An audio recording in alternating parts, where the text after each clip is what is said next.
ხო, მოგესალმებით, ძვირფასო მეგობრებო. დღეს ჩვენი სტუმარია ოლიმპიური ოქროს მფლობელი გია ასანიძე და გვექნება საერთოდ საუბარი ძალოსნობაზე. ვისაუბრებთ. გია, გამარჯობა, მოგესალმებით. მოგესალმებით სრულიად თქვენს მენელებს განსაკუთრებით საბერძნეთის მოსახლეობას, ვინაიდან ბევრი ქართველისთვის მეორე სამშობლოა და ძალიან ბევრი ჩემი მეგობარი შენით ჩათვლით და შეთანადოდ უამრავი ჩემი ნათესავი ახლობელია არის მათ ქვეყანაში და მე დარწმუნებული ვარ ბევრი მსმენელი გეყოლება და მინდა შევუერთდე თქვენს გადაცემას და ყველა მოვიკითხო ვინც არის საბერძნეთში და ვინც არის ქვეყნის გარეთ ყველა ქართველს მიესალმო. გაიხარეთ, დიდი მადლობა. გია, დღეს ჩვენ გვექნება საუბარი არა პოლიტიკაზე, სპორტზე გვექნება საუბარი და კერძოდ ძალოსნობაზე.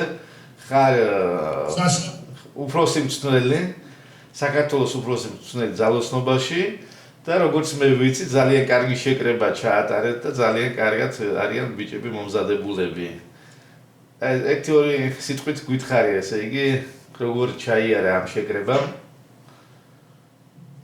ელმუჯა, მინდა პირველ რიგში კიდევ ერთხელ მოგესალმოთ და იულოცო სრულიად მართლმადიდებლურ სამყაროს აღდგომის ბრწყინვალე დასასრული და ყველა ქრისტიანს, ვინაიდან ეს რამოდენიმე დღეში იქნება აღდგომა და მე არ მეკნება საშუალება რომ ალბათ აღდგომის დღეს იულოცო და აი სწორედ ახლა სარგებლობამ შემთხვევით და უსურო ღვთისმსხალობა ყველა მორწმუნე ადამიანს.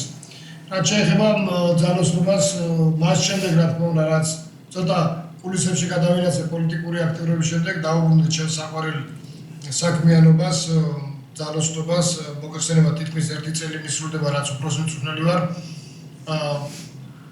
და შემიძლია ითქვას რომ ეს ჩემი გამოცდილება რომელიც დამეგროვდა გარკვეულწილად ჩემს სპორტულ მოღვაწეობაში, მის რეალიზებას ვახდენ ახლა მწვრთნელის ამპლუაში. ძალიან გამოადგება, დარწმუნებული ვარ ძალიან გამოადგება შენი გამოცდილება. ნამდვილად გაქვს ძალიან დიდი გამოცდილება, მე ახლა გიცნობ, ბავშვობიდან გიცნობ. როგორ დაიწყე ვარჯიში და რა გზა გაიარე, ყველაფერი ძალიან კარგად ვიცი და ამიტომ ხო ყველა ეტაპი გამოიარე, დაწყებული ესე იგი. პატარაობიდან, ესე იგი, როგორ ახვედი მე მაღალ საფეხურებზე, ოლიმპიურ ოქროს როგორ მიაღწიე და ყველაფერი და დიდი გამოცდილება დაგიგროვა და იმ ბიჭებს ძალიან წაადგება შენი გამოცდილება დარწმუნებული ვარ ამაში. მადლობა. რა თქმა უნდა, ჩვენი ბევრი წლების ისტორია გვაქვს, 10 წლების ისტორია მოდის ჩვენი ურთიერთობიდან. ჩვენ მართლაც უმძიმეს პერიოდში გვიწევდა ქართული ძალოსნობის სადმე ხარდაჭერა. სწორედ ეს იყო ალბათ იმის წინაპირობა, ის გაჭირვება, რომელმაც ძალიან ბევრი ქართველი შესაბამისად სხვა გზა არ დაუტოვა, მოდი ესე ვთქვათ, იმდროინდელმა სოციალურმა თუ ბევრმა სხვა პრობლემებმა, რომელმაც ძალიან ბევრი ადამიანი გადახვეწა ქვეყნის გარეთ, თუმცა მე დარწმუნებული ვარ დღესაც და მაშინაც ეს ყველა ადამიანი, რომელიც წავიდა ქვეყნის გარეთ, ქართულ საქმეს აკეთებენ და გააგრძელებენ სამომავლოდ ქართული საქმის კეთებას და სწორედ ეს არის ჩვენი დღევანდელი ინტერვიუს შინაარსიც, რომ ჩვენ ყველა იმ ქართველს მივაწოდოთ ხმა, რომელიც არის საზღვარგარეთ და თუნდაც ის ჩვენი აზრები გავუცვალოთ და ვაცნობთ თუ რა პერსპექტივა აქვს ქართულ ძალოსნობას, თუ რა პერსპექტივა აქვს ჩვენ ქვეყანას და თუ რა შეიძლება ჩვენ შევიტანოთ წვლილი ამ ადამიანების ყოველდღიურ კეთილდღეობაში და ამიტომ კიდევ ერთხელ დიდი მადლობა. რაც შეეხება შეკრებას, რომელიც 3 თვეა ჩვენ პირველი კვარტალი დავამთავრეთ სწორედ დღეს საწვრთნელი შეკრებისა, ფაქტიურად 3 თვის განმავლობაში ვიყავით ჩვენ სპორტულ ბაზაზე დუშეთში 14 სპორტსმენი მყავდა, 3 მწვრთნელი ვიყავით, ფაქტიურად თუ არ ჩავთვლით მინიმალურ რაღაც პრობლემებს, რომელიც შეიძლება ყოველდღიურად ახდენს სპორტსმენს, მნიშვნელოვანი პრობლემა ნამდვილად არ ყოფილა, თუმცა შეკრების დაწყება იყო ძალიან რთული, ვინაიდან სპორტსმენები იყვნენ უარჯიშებლები, ვინაიდან როგორც მაშინ სამწუხაროდ ეხლაც არ არის ინფრასტრუქტურა ჩვენთან ისეთი ღირსეული როგორც შეჩვენის თქვა ოლიმპიური ჩემპიონების ქვეყანას, ამიტომ ეს გულის ტკივილი დღესაც გვაქვს. თუმცა შეიძლება არის 1-2 ნაბიჯით უკეთესობა, მაგრამ ეს არ არის ის სტანდარტული მდგომარეობა, რომელიც შეიძლება ნამდვილად ქართული ტრადიციებიდან გამომდინარე იყოს. მაგრამ დასვიზავთ, ესეც დროის ფაქტორია, მოგვარებადია, ამიტომ ბევრი სპორტსმენი იყო ფორმა დაკარგული, თუმცა ამ საათში მოხერხდა ძალიან კარგი შეკრებების გავლა. რამოდენიმე სპორტსმენმა ახალი შედეგიც კი აჩვენეს თავისი შესაძლებლობის რომელიც მანამდე ქონათ. ბევრმა სპორტსმენმა დაიბრუნა თავისი რჩეული ფორმა, ამიტომ ალბათ გუშინ ყოფილიყავით ჩვენთან ერთად ბოლო საჩვენებელ ვარჯიშზე ვერ დამალავდით თქვენს კმაყოფილებას, ვინაიდან ძალიან კარგად დასრულდა ეს პირველი ეტაპი შეკრებისა. ძალიან კარგი. ეხლა ეს მინდა მითხრა გიორგი, გეგმები, მომავალში ეს რა გეგმები გაქვთ და როგორ ემზადებით ოლიმპიური თამაშებისთვის, რომელიც 2016 წელს ჩატარდება ბრაზილიაში. მადლობა კითხვისთვის. ეგუჯა მე მინდა ვთქვა, მოდი ესე არა მარტო ქართული ძალოსნობის, სოფლიო ძალოსნობაში არის გარკვეულწილად მნიშვნელოვანი პრობლემები, რომელიც უკავშირდება ანტიდოპინგურ ხარეს, ანუ დოპინგთან ბრძოლას და ძალიან ბევრი ქვეყანა ჩაითვლია ამ სერმა, ძალიან ბევრი მით უმეტეს საბერძნეთიც. მით უმეტეს საქართველოსაც და ჩვენ საბერძნეთიც ისე რომ თურებით ყავს დასჯილები, თუმცა მე მინდა დავძინო აქვე რომ ეს არ არის გამომდინარე რომ მარტო დოპინგი ეს მიიღება და კეთილდღეობისთვის იყო მიღებული, ძალიან ბევრი ინფორმაცია რომელიც ჩამორჩა მოდი ესე ვთქვათ, როგორც ჩვენი ფედერაცია, ისე სხვა ფედერაციები მოხდა გაუთვალისწინებელი, ჩვენ კარგად გემახსოვრება რომ 1995 წელს სწორედ ანალოგიური ტიპის ლაბორატორია იყო, როდესაც გაძლიერდა და მაშინ ასობით სპორტსმენი მოხდა დადებითი სინჯით, ანალოგიურიც მოხდა და მათ შორის მეც სამწუხაროდ მაშინაც ანალოგიურად მოხდა, ეხლაც მე მართალია უფრო სიცხელი პერიოდისათვის არ ვიყავი, მაგრამ რამე ვიყავით ჩემი ქვეყნის სამოდენივე წამყვანი სპორტსმენი ამაში ჩავარდნენ და რა თქმა უნდა ჩვენ ვცდილობთ რომ ეს ამ თემას, ამ პრობლემას მოუვაროთ და ერთობლივად ვებრძოლოთ. ვინაიდან წლევანდელ წელს სწორედ აღებული 1800 სინჯიდან თითქმის 13%-ია დადებითი, ეს არის ძალიან მაღალი მაჩვენებელი და მოდი ესე ვთქვათ, რომ 180-ზე მეტი ლიდერი სპორტსმენი გამოაკვდა გარკვეული ვადით საერთაშორისო შეჯიბრებებს. ეს რა თქმა უნდა უარყოფითად იმოქმედებს ძალოსნობაზე, მაგრამ მივესალმები იმ ბრძოლას, რომელიც საერთაშორისო ფედერაციიდან დოპინგთან მიმართებაში, ერთი უნდა დავზინოთ, რომ ეს არ უნდა იყოს გამორჩეული და პრივილეგირებული ქვეყნები, უნდა იყოს ყველასთვის ერთი და იგივე კანონი, უნდა იყოს თანასწორუფლებიანი ბრძოლა, ვინაიდან ოლიმპიური თამაშები თვითონ თავისი მნიშვნელობით, სიტყვით და თავისი ქარტის ყველა იმ პუნქტით სწორედ სამწუხაროდ ეს ასე არ არის. გია. სამწუხაროდ ეს არ არის, მაგრამ მე ვფიქრობ, რომ ამისკენ ბრძოლა გაძლიერდება და ყველა ამ ადამიანმა უნდა მიიღოს მონაწილეობა. რაც შეეხება ჩვენს მომავალ გეგმებს, მინდა კითხვას დავუბრუნდე. ჩვენი მთავარი ამოცანა არის წლევანდელი წლის მსოფლიოს ჩემპიონატი 2014 წელს, ვინაიდან სწორედ მსოფლიოს ჩემპიონატზე ნოემბერში დაიწყება ჩვენი სალიცენზიო ქულები რიო-დე-ჟანეიროს ოლიმპიური თამაშებისათვის. მოგესალმებით შეიძლება ამის შეხსენება, მაგრამ რა ჩვენ სვენელებს მინდა შევახსენო, რომ ჩვენ ძალოსნობაში 2 წლის განმავლობაში თამაშდება ქულების, სალიცენზიო ქულები 2 წლის ჯამში და ამიტომ ჩვენ როგორც ქვეყანამ ისე უნდა მოვიპოვოთ ლიცენზიები, ჩვენთან არ არის ინდივიდუალური პირადი ლიცენზიები და აქედან გამომდინარე, სწორედ ჩვენი მიზანია გამოვიდეთ მსოფლიოს ჩემპიონატზე ალმა-ატაში კარგად ყველა გუნდში არსებულმა სპორტსმენებმა მოგვცეს ჩათვლის მინიმუმი, რომელიც ლიცენზიებში წაგვადგება და თუ რა თქმა უნდა ჩვენ ბრძოლა გვექნება მედლისათვის, ამაზე დიდი სიამოვნებაა. მე მგონი გვექნება აუცილებლად, იმიტომ რომ ჩვენ ძლიერი ბიჭები გვყავს, საქართველოს ძლიერი ბიჭები არიან. იქნება, ბრძოლაც იქნება, ვინაიდან არის პატარა პერსპექტივები, მაგრამ ჩვენ არ უნდა წარმოვიდგინოთ გუჯა მე თქვენზე არ მაქვს საუბარი ზოგადად გულშემატკივარ არ მოწარმოიდგინოთ რომ ჩვენ ვინაიდან ყავს 8 წონით კატეგორია 8 წონით კატეგორიაში იქნება მედლები, თუმცა ჩვენ შეგვიძლია 1-2 წონით კატეგორიაში გავიბრძოლოთ მედლებისთვისაც კი. ეს დიდი წარმატებაა, რა თქმა უნდა, ეს დიდი წარმატებაა. და შეგვწევს ამის ზადა შეგვწევს, მე ვფიქრობ შეგვწევს კიდევ ერთხელ მინდა დავძინო, რომ იმიტომ რომ ვიცნობ საქართველოს პოტენციალს იმ ძალას, რომელიც არსებობს და მით უმეტეს ეხლა შენ გამოცდილებას და ყველაფერი და ეს შეიძლება მისაღწევადია ძალიან ადვილად, მე მგონი. ხო თუ რაღაცა პრობლემა არ მოხდა, პატარა რაღაც პრობლემები თუ არ მოხდა იქ შიგადაში, მე მგონი მიაღწევთ ამას. ხო. რა თქმა უნდა, პრობლემები მუდამი არსებობს, მაგრამ თუ გინდა ლიდერობა, თუ გინდა გამარჯვებისკენ ბრძოლა, უნდა ეს ბარიკადები გადალახო და მე გისურვებ წარმატებებს და ყველა ჩვენი ესე იგი მსმენელი რა თქმა უნდა და ყველა ქართველი გისურვებ წარმატებებს, რომ კარგად გამოხვიდეთ მსოფლიო ჩემპიონატზე და შემდეგში ოლიმპიადაზე. მინდა ორი სიტყვით შევეხო, იმიტომ რომ ჩვენ ეხლა კარგად ვიცით, მაგრამ მსმენელმა არ იცის ის რომ რაც შეეხება დოპინგთან, ეხლა დოპინგი რო ახსენებ, ხო? აი დოპინგი ნუ არ წარმოიდგინოს ეხლა რომ მაყურებელმა რომ სპორტსმენები მაინც და მაინც უნდა მიიღონ დოპინგი და რაღაც სასწაულებს აკეთებენ და რაღაცა. დოპინგი შეიძლება ჩაითვალოს მაგალითად 10-12 წლის წინ ჩაითვალა ასპირინი დოპინგად. ჩაითვალა დოპინგად ყავა.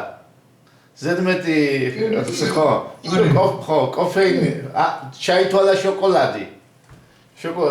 ეს ხო ასია ფაქტები ხო არის ეს თვითონ ეხლა კუჯა 12000 დასახელების პრეპარატია რომელიც შედის დოპინგთან ბრძოლის ნუსხაში თუმცა ჩვენ არ აქვს საუბარი რა თქმა უნდა ისეთ მარტივ სახის პრეპარატებს რომელსაც განახსენებთ ამ თუნდაც იმ ენერგო მატარებლებზე რომელიც შეიძლება ხელოვნათაც მიიღოს ადამიანმა აქ არის იმ შეგნებულად მიღებული თქვა დოპინგზე რომელსაც გარკვეულწილად რაღაცა პერიოდულობით რისკავს ესა თუ ის ადამიანი ამიტომ ჩვენ თავარი მიზანია რომ სპორტი იყოს ჯანმრთელობა, სპორტი იყოს ჯანსაღი ცხოვრება და იყოს თანასწორი ყველასათვის, ეს იქნება ქართველი, ბერძენი, ჩინელი, თუ რუსი თუ და ასე შემდეგ. არ უნდა იყოს განსხვავება. ეს ძალიან ხვდები მე რაზედაც მაქვს საუბარი. გასაგებია, რა თქმა უნდა, ხვდები ძალიან კარგად. ჩვენივად ხვდები და ძალიან მე თვითონ გამოცადე ეს ყველაფერი და ვიცი რასთან გვაქვს საქმე და მე მგონი ეს ძალიან ძნელი მისაღწევია, იმიტომ რომ დიდ სახელმწიფოებს თავიანთი პოლიტიკა აქვს, თავიანთი ძალა აქვს და ამ ძალის დემონსტრირება უნდათ და ამაში მე ყოველთვის იჩაგრებიან პატარა ქვეყნები ხოლმე სამწუხაროდ. ეს ასია და ამიტომ სრული დემოკრატია და სრული სამართლიანობა და სრული თავისუფლება არსებობს არსად. ასია ხო? ხო, ასეც შეიძლება ითქვას კი, ასეც შეიძლება ითქვას. უბრალოდ კიდე, და ჩვენ მაქსიმალურად რაც შეიძლება მაქსიმალურად უნდა გავაკეთოთ ჩვენი ყველაფერი მე კიდევ აი მინდა აღვნიშნო რომ საქართველოს აქვს ძალიან დიდი პოტენციალი, იმიტომ რომ ჩვენი ბავშვები არიან აი ჩვენ როდესაც გამოვდიოდით, შენ მაშინ გია პატარა იყავი სპარტაკიადებზე, ხო? ხო, აი ახალგაზრდა სპარტაკიადებზე, ხო, ყოველთვის ჩვენ ვაღწევდით ძალიან დიდ წარმატებებს ხოლმე. ახალ აი პატარებში ბავშვთა სპარტაკიადები იყო, ახალგაზრდა სპარტაკიადები იყო. ვიყავით მოწინავეთა რიგებში, მე-4 მე-5 ადგილებზე ვიყავით და შემდეგში უკვე ვიკარგებოდით, იმიტომ ვიკარგებოდით, რომ უკვე სხვა რაღაცეები იყო იქ-იქ ქართველი, ცოტა ეზარებათ მე უკვე შრომა, მაგრამ თუ ესე იგი გაათვითცნობიერებენ და შეიყვარებენ იმას რა ქვია სპორტს ქართველებს აქვს იმის ნიჭი და უნარი რომ თავი წარმოაჩინონ. მე ამის მჯერა ყველანაირად. აი პოტენციალი არსებობს ამის მე კითხავდი და მე ძალიან კარგად მახსოვს სწორედ ის ტრადიციები რომელიც არსებობდა ქართულ სპორტში და თუნდაც ქართულ ძალოსნობაში ჩვენ მუდამ ყავდა შეიძლება ვთქვათ რომ საბჭოთა კავშირის იმდროინდელი საბჭოთა კავშირის მასშტაბით არ იყო ვთქვათ პირველ ადგილზე, მაგრამ ძალიან კარგი შედეგები იყო და ძალიან დიდი სკოლა იყო, ძალიან კარგი მწვრთნელთა კადრები იყო, ძალიან კარგი რეგიონული განვითარება იყო ძალოსნობის და მაგრამ რაც შეეხება სწორედ იმ საკითხს რომელიც ჩვენ შედეგებთან მიმართება შეგვიდა ჩვენ ახალგაზრდებით უფრო მეტ წარმატებას ვაღწევთ ვიდრე შემდეგ პერიოდში მე გეთანხმები თუმცა ნაწილობრივ შემიძლია თქვა ისიც რომ ჩვენ კავკასიელი ხალხი ვარ და ჩვენი ფუნქციები მოდი ესე ვთქვათ 16-18 წლის ასაკში უფრო წინ არის ვიდრე ვთქვათ ევროპელისა ამიტომ ამ პერიოდში ჩვენ მოდი ესე ვთქვათ უფრო ადრე ვკაცდებოდით ანუ თუ ეს ჯარგონი შეგვიძლია ვიხმაროთ და ამიტომ ეს სწორედ იყო რომ ეს ჩვენი ფიზიკური ძალა უსწრებდა ჩვენ ასაკს შემდეგ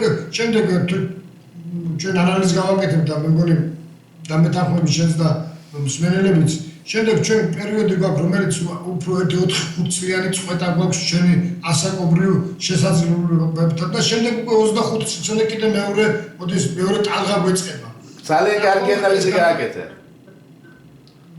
მაგრამ მე ამაში მარტო არ ვადანაშაულებ ჩვენს გენეტიკას. აქ არის საუბარი იმაშიც, რომ ჩვენ ალბათ როგორც ქვეყანას, როგორც ჩვენ სახელმწიფოს ბევრი ინსტიტუტი აკდა განვითარებისა, რომელიცაც ხელი უნდა შეეწყოს სწორედ იმ ასაკში, ვინაიდან მოდი ესე ვთქვა, დერბუჯა ჩვენ ვიტამინებს საბჭამდით, ჭამდით, თუ შეკრებაზე წავიდოდით, ან მეტი საშუალება ჩვენ არ ქონა. არ ვიყავით მდიდრები არ ვიყავთ, მოდი ესე ვთქვა. კი არ ქონა მაგის საშუალება, აი იმდენი ხილის საუბარი პროტეინების მიღების საშუალება არ ქონდა, კი. ამიტომ სწორედ ეს არის ჩვენ სწორედ თუნდაც ქართულ ფეხბურთს შეეხება, უნიკალური რაღაც განსაკუთრებული ნიჭით დაჯილდოებულები და შემდეგ ვიკარგებით. ამიტომ მოდი ესე ვთქვათ, რომ 16-დან 18-ის და მის შემდეგ უფრო მეტი ხელშეწყობა ჭირდება სპორტს იმისათვის, რომ ის ტალანტების სწორი მიმართულებით გაიყვანოთ. აი აქ ცოტა მოვიკოჩქებთ, მაგრამ ალბათ ჩვენს გავხდებით მდიდარი სახელმწიფო და არა, ჩვენ გვაქვს სიმდიდრე, გია, მე ესე ვფიქრობ, რომ ჩვენ გვაქვს სიმდიდრე, უბრალოდ ვერ ვიხენებთ. ჩვენ ახლა აი ესეთი რაღაცა მინდა მოსაზრება მოგაწოდო, არ ვიცი, მგონი დამეთანხმები, რომ ჩვენ გვაქვს ძალიან დიდი სიმდიდრე, რაში პოტენციალი გვაქვს, რომ ჩვენ ახლა ვერ გავხდებით დიდი ქვეყანა, იმიტომ რომ მაგის საშუალებას არ მოგცემაში. ჩვენ შეგვიძლია გამოვიჩინოთ თავი, როგორც ქვეყანა, სპორტში, ხელოვნებაში შეგვიძლია გამოვიჩინოთ და ასე ვთქვათ, რეალიზება მოვახდინოთ იქ და გამოვიტანოთ სოფლიო ბაზარზე. ყველას რაღაცა გამოაქვს სოფლიო ბაზარზე. ზოგს მანქანები აქვს სოფლიო ბაზარზე, ზოგს იარაღი, ზოგს რაღაცა ჩინელები აგერ დაიპყრეს თავიანთი, ესე იგი, საწარმოები და ყველაფერს ყიდიან და ჩვენ საქართველოს როგორც პატარა ქვეყანას გვაქვს იმის პოტენციალი, რომ ჩვენი ხელოვნება, კულტურა და სპორტი გამოვიტანოთ სოფლიო ბაზარზე. და ამის შესაძლებლობები არსებობს და გვაქვს, უბრალოდ ვერ ვიყენებთ ესაა. ეს არის რომ ვერ ვიყენებთ და მაქსიმალურად უნდა შევეცადოთ, რომ ეს პოტენციალი რაც აქვს ეს გამოვიყენოთ. შეგულ ვფიქრობ. მინდა თქვა, რომ რა თქმა უნდა ეს მე სრულიად გეთანხმები და ჩვენი ხელოვნება, ჩვენი ისტორიული ტრადიციები, რომელიც რა თქმა უნდა ფასობს, მე ვფიქრობ, ყველა ცივილიზებულ სახელმწიფოში, რა თქმა უნდა გვაქვს მოხოჭილად და სწორედ ბევრ წილად სწორედ ამან გადაარჩინა საქართველო და გაიყვანა თქვა იმ კრიზისული მდგომარეობიდან გამარჯვების გზაზე, რომელიც პერიოდულად ამა თუ იმ ადამიანს თავისი მოღვაწეობით მოჰქონდა. მაგრამ არ უნდა დავიწყოთ გუშინ წინ უსმენდი სწორედ გადაცემას და ეს 2016 წლიდან თურმე დაიწყება ძალიან დიდი ჩვენი ქვეყნიდან ექსპორტის გადინება მტკნარი წყლის, რომელიც სოფლიოში უჯერ რამდენადაც ესე იგი ანომალურადაც არ უნდა გამეგოს ან სმენელისთვის მიუღებელი იყოს სოფლიო რესურსის 13%-ი არის. წარმოიდგინეთ ეს ამხელა სიმდიდრე გვაქვს ჩვენ ქვეყანად და სწორედ ალბათ ეს არის რომ ჩვენ ქვეყანას აქვს. თუ მოგცემენ მაგის საშუალებას, ეგაცაა. თუ მაგის საშუალებასაც მოგცემენ.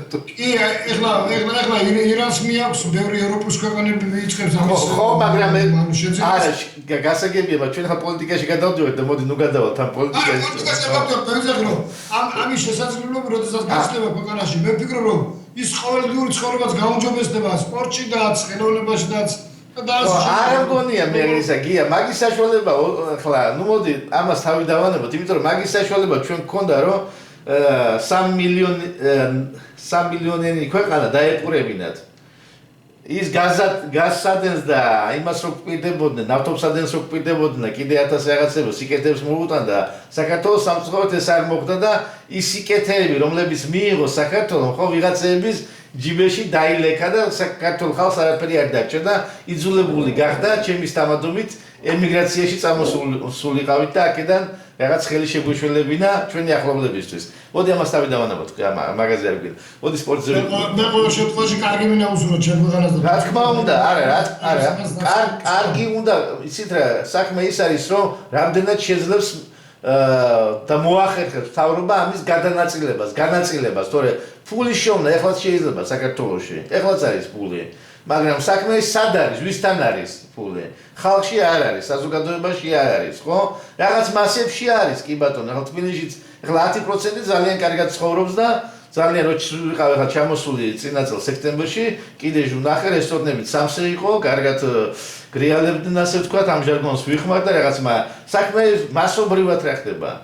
მას არ ასაკეთებს ან. მოდი ამას თავი დავანებოთ. მე სპორტზე გადავიდეთ ისევ. აი სპორტთან დაკავშირებით ახლა შენ გამოდიოდი, აი მეც გამოდიოდი იმაში, გერმანიაში გამოდიოდი კლუბში. ხო ასეა?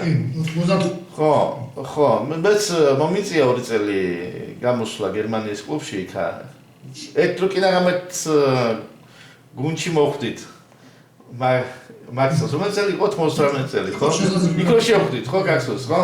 რო ჩამოვედი, მე და შეწყვეტი იქ ჩამოვედი, ხო. ხონა. ისე რაზე მინდა ესე იგი გავამახვილო ყურადღება. აი ეს ბავშვები, რომლებიც ხალხმა მარტო შტანგაზე არ მაქვს ლაპარაკი, თქვა ძალოსნობაზე, რომ ეს ბავშვები შეიძლება მაგალითად რო ჩავდიოდი, მე შეძგეუბნებოდნენ, მე მგონი, რომ დარჩენილიყავი გერმანიაში რაღაც პირობებს შეგიქმნიდნენ, რაღაცაში დაგეხმარებოდნენ, მაგალითად მეუბნებოდნენ, რომ დაუჩენილიყავი, იქა რაღაც სამსახურს მომიძებდით და რაღაც იმ კლუბში ყოფილიყავი და ასე შემდეგ. მე უბრალოდ უარი უთხარი, იმიტომ უფრო აქეთ მინდოდა, აქაც უბრალოდ სხვანაირი სიტუაციები იყო და მაგრამ რა მინდა გითხრა, ეს ბავშვები, ესე იგი, რომლებიც ვარჯიშობენ ძალოსნობაში, აი საქართველოს შეუძლია, რომ ეს ხელი შეუწყოს, რომ სხვადასხვა მეორე ქვეყნებში, ასე ვთქვათ, ამ კლუბებში ჩამოყალიბდნენ და რაღაც თავიანთი საქართველოს თუ ვერ ეხმარება თანხით, ხო? აქედან მაინც მიიღო რაღაც გარკვეული ანაზღაურება და მე როდესაც ვთქვათ ასე ვთქვათ დაამთავრებს სპორტს, იქ სამსახურს მოუძებნიან და დაეხმარებიან, იმიტომ რომ დიდ ქვეყნებში მაინც სხვანაირად აქვს სპორტი, სხვანაირი ყურადღებას აქცევენ. მაინც და ახლა მარტო ძალოსნობაზე არ მაქვს ლაპარაკი, სხვა სპორტზეც მაქვს ლაპარაკი. შეიძლება სხვა სპორტსაც და შენ მაგალითად ახლა იმთხელა გამოცდილება გაქვს გია, შენ შეგიძლია სხვა სპორტსაც დაეხმარო, მარტო ძალოსნობას არა. შეგიძლია ძლეოსნებსაც დაეხმარო, იქ სხვა სპორტსაც დაეხმარო, იმიტომ რომ ყველა სპორტს სჭირდება ეს ძალოსნობა, ფიზიკური მომზადება, ესეთი. მე იცი მეთოდიკა იცი, რა კეთდება, როგორ კეთდება, ხოლო შენი პოტენციალი აი საქართველოში სპორტის მხრივ არანაირად გამოყენებული. ნაკლებადაა გამოყენებული. ეხლა ძალოსნობაში ხო, შენ შეგიძლია, მე ახლა დარწმუნებული შეგიძლია ბევრს დაეხმარო, რომ ამაში ესე იგი ნაბიჯები გადადგა, დაეხმარო სხვა სპორტს და მე უკვე გამოვიდნენ და მარტო საქართველოს სახელით კი იასპარეზო კლუბებში იყვნენ სხვადასხვა ქვეყნებში და თავიანთი კარიერა აიწყო. ესა ძალიან მარტივად შესასრულებელია. შენ როგორ ფიქრობ? რა თქმა უნდა, მე გუჯა, სწორედ მოხარული ვიქნებ იმისა უპირველესად თუ ჩვენ ქვეყანაში მოხდება ამ კლუბების გაძლიერება, შეიქმნება საკლუბო ბევრი ნორმა, რომელიც იქნება ყველასთვის ხელმისაწვდომი და სახელმწიფოც ხელს შეუწყობს იმ ადამიანებს, ვინც სწორედ ამ სპორტულ კლუბებს დაეხმარება და წაახალისებს. ვინაიდან ეს არის აპრობებული მეთოდი ყველა სახელმწიფოში, ყველა სახელმწიფო უწყობს ხელს გადამხდეს რაღაცა კუთხით, რომ მან ჩასავ ცხოვრებაში, ხელოვნებაში, ქველმოქმედებაში დახარჯოს გარკვეული თანხის ნაწილი, რომელიც უნდა აისახოს მათ, რა თქმა უნდა, საბიუჯეტო თუ საგადასახადო სისტემაზე. ამიტომ კარგი იქნება თუ სახელმწიფო სწორედ ამ მხრივ გადადგავს ნაბიჯებს და მე ვფიქრობ, რომ უკვე არის ამის წინაპირობები, რომ უკვე საკლუბო სისტემაზე გადავიდეს ყველა ქვეყანა და მე ვფიქრობ, რომ ეს უფრო მეტად წარადგება სპორტის განვითარებას. მეც რა თქმა უნდა შენთან ერთად ვიყავი გერმანიაში რამოდენიმე შეჯიბრი მომიწია გამოსვლა, შემდეგ რაღაც პრობლემის გამო მეც წამოვედი კლუბიდან, თუმცა სწორედ იქ იყო, იქ არსებობდა ეს სისტემა და გარკვეულწილად შეიძლება ის გერმანელისთვის არ იყო მაღალი ანაზღაურება, მაგრამ ჩემთვის ჩემი ქვეყნის სპორტსმენისთვის ძალიან კარგი ანაზღაურება იყო და რაღაც ცდუნებაც იყო, მაგრამ ჩემი დარჩენა ვერ მოხერხდებოდა სწორედ იმიტომ, რომ ჩვენ ისედაც შენი სახით, კახის სახით ძალიან ბევრი სპორტსმენი მოუწია საზღვარგარეთ წასვლა და სწორედ თქვენ იყავით კახის დახმარება იყო ჩვენს ქვეყანაზე იმისათვის რომ ჩვენს ქვეყანაში წარმომკვდარიყო და კიდე ეს ტრადიციები გაგრძელებული იყო და ეს ჯაჭვი არ გაწყდა ალბათ ისევ და ისევ იმ ხარდაჭერით რომელსაც ვიძახი. ამიტომ მოდი ესე ვქრათ რომ მე უფრო მოხარული ვიქნები ქვეყნის შიგნით თუ მოხდება და გაძლიერდება სწორედ ესეთი სისტემები რასაც ქვია საკლუბო სპორტული კლუბები და მისი წინაპირობა უნდა იყოს სწორედ ის ფაქტორები რომელიც ახლა ჩამოგითვალე რომ სახელმწიფომ ხელი უნდა შეუწყოს. მე არ დავიზარებ და გეტყვი რომ ეს გახდით რამოდენიმე წელი პოლიტიკაში, სპორტში, ამ შემთხვევაში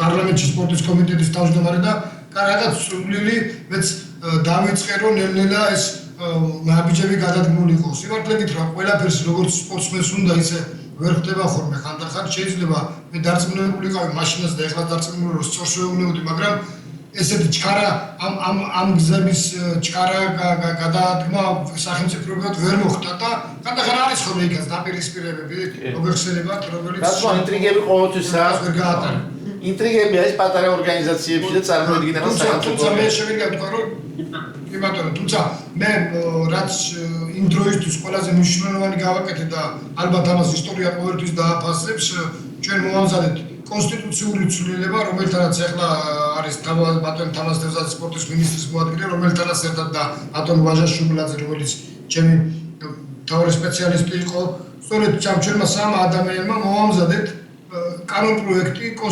საკონსტიტუციო ცვლილება კონსტიტუციაში რომელიც აისახა 34 მესამე პრიმამუხში და შევიდა როგორც სპორტი სახელმწიფო ზრუნვის ერთ-ერთი მნიშვნელოვანი პუნქტი რომელიც მე ვფიქრობ რომ ეს არ არის მარტო ჩანაწერი კონსტიტუციაში ეს არის ისტორიული მოვლენა და მე ვფიქრობ რომ ამის შემდეგ მთავრობები რამდენიც არ უნდა შეიცვალოს და რამდენიც არ უნდა გამოიცვალოს ყოველთვის ვალდებული იქნება ქართული სპორტს დაუჭიროს მნიშვნელოვანი მხარდაჭერა და რა თქმა უნდა ეს პატარა წვლილია შეიძლება ამ ყველაფერში მაგრამ მნიშვნელოვანია და ძალიან კარგია თვალს სახელმწიფო გაითავისებს თავიდან ბოლომდე ძალიან კარგი ეს საკლუბო სისტემა არის ძალიან კარგი საქართველოში ჩამოყალიბდა მაგრამ საქართველოს ცოტა პატარა ქვეყანაა და ეს პოტენციალი სივრცე მე მგონი იქნება ძალიან პატარა ჩვენ უფრო დიდი სივრცე გვინდა უნდა გამოვიდეთ სადღაც დიდ ქვეყნებში უნდა გამოვიდეთ რომ დიდ ბიზნესს მივაღწიოთ და დიდი შედეგები გქონდეს კი მაგრამ ხო მაინც კი რა თქმა უნდა აკაცე კლუბი არ უშევს თქვა სპორტსმენს რომ იქაც კი ბატონო არს გუდავს და კი ბატონო ძალიან კარგი გია მოკლედ დაგრალებ მეორე გესაუბრე ძალიან დიდი მადლობა ხო მინდა მოგიხადო დღევანდელი ჩართვისთვის შემდეგშიც გვექნება ჩართვები და იმედია სხვა სპორტსმენებთანაც გვექნება ჩართვები და გვექნება საუბრები ეს კარგია ჩვენთვის ემიგრაციისთვისაც კარგია და იმ ადამიანებისთვისაც რომლებსაც საინტერესებთ სპორტი საერთოდ ხო რომ მოისმინონ ჩვენი აზრები ჩვენი აზრი მოისმინონ ხო შენი აზრი მოისმინონ როგორ ფიქრობ როგორ მოღვაწეობ რა გეგმები გაქვს და ეს ყველაფერი არის ძალიან კარგი მე მგონი საერთოდ საზოგადოების განვითარებისთვის ხო მოკლედ ძალიან დიდი მადლობა მინდა ბოლო სიტყვა ესე იგი დღევანდელი ჩვენი ჩართვის დაგითმო კიდევ და მიმართო ქართულ ემიგრაციას საბერძნეთში და საერთოდ მსოფლიოში რას უსურვებთ ახლა კი უსურვებ აღდგომა მოდის და მაგრამ მაინც მინდა ბოლო სიტყვით ესე იგი მიმართო ემიგრაციას პირველ რიგში მე უსურვებდი ყველა იმ ადამიანს რომელიც ამა თუ იმ პრობლემამ თავის ქვეყანას მოაწილა რომ თავის ქვეყანაში ღირსეულად დაბრუნებულიყო და ისეთები დაბრუნებულიყო რომელიც თავიანთ კმაყოფილებას, თავიანთ შინაგან გრძნობებს დააკმაყოფილებს, ეს არის ძალიან მნიშვნელოვანი და მე ვფიქრობ თავარი, რაც შეეხება თუ ესე ვერ მოხერხდება, მე მინდა სადაც არ უნდა იყვნენ, როგორც არ უნდა იყვნენ, მინდა რომ იყვნენ წარმატებული და მე მინდა რომ იყვნენ ღირსეული ქართველები, ვინაიდან ხშირ შემთხვევაში ჩვენი არა მარტო სამთავრობო კუთხით, არამედ თქვენც ყველანი ხართ ელჩები ჩვენი ქვეყნის და მე ვფიქრობ რომ ჩვენ ქვეყანას სჭირდება დადებითი პროპაგანდა და დადებითი მხარდაჭერა თუნდაც